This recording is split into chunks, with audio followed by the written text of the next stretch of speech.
Dans la cour des Invalides, 55 portraits et 55 familles, le président Emmanuel Macron rend un hommage national mercredi aux victimes françaises de l'attaque menée le 7 octobre par le Hamas en Israël, en présence, très controversée, d'élus de la gauche radicale.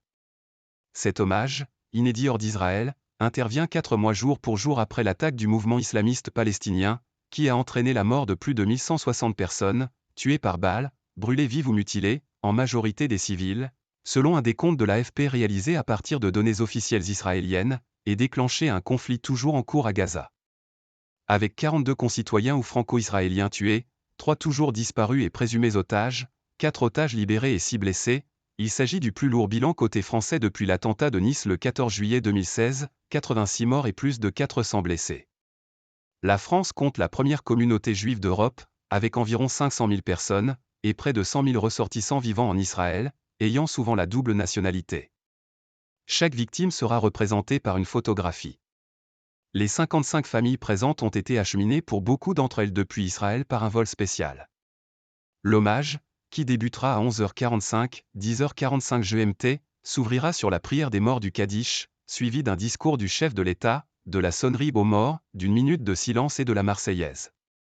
Nous vivons une très longue journée depuis le 7 octobre, a confié mardi Ayala Yahalomi Luzon, sans nouvelles de son frère Ohad, 49 ans, depuis 123 jours, en exhortant à une action concrète pour ramener les otages chez eux.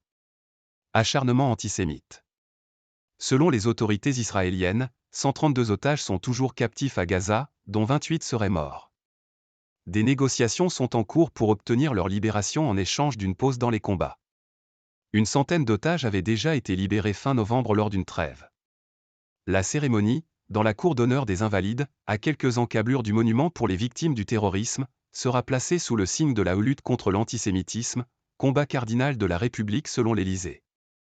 Il est patent, pour qui veut bien le voir, qu'il y avait quand même une dimension antisémite dans les actes terroristes qui ont été perpétrés le 7 octobre, relève un conseiller présidentiel. Il suffit d'en regarder le détail, l'acharnement, la cruauté déployée. Tout ça renoue avec des formes d'expression ultra-violentes, antisémites, auxquelles malheureusement l'humanité a déjà été confrontée, dit-il alors que l'attaque a réveillé chez beaucoup le douloureux souvenir de la Shoah. Pour les familles de victimes, la présence attendue de plusieurs responsables de la France insoumise, LFI, qui avaient refusé de qualifier l'attaque de terroriste, reste de ce point de vue incompréhensible, voire inacceptable.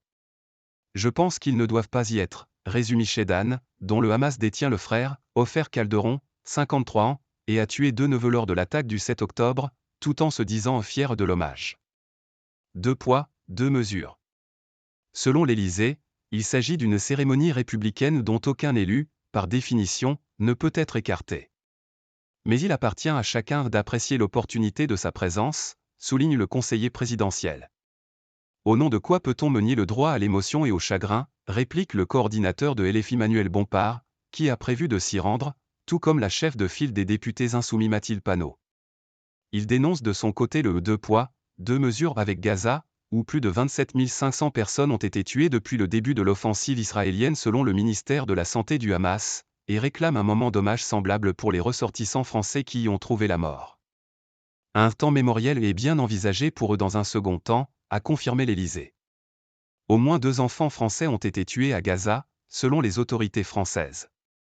En Israël, l'hommage français sera retransmis sur écran géant sur la place des otages, le site en face du ministère de la Défense à Tel Aviv où les familles des otages se réunissent régulièrement afin de faire pression sur le gouvernement pour qu'il obtienne la libération de tous les otages.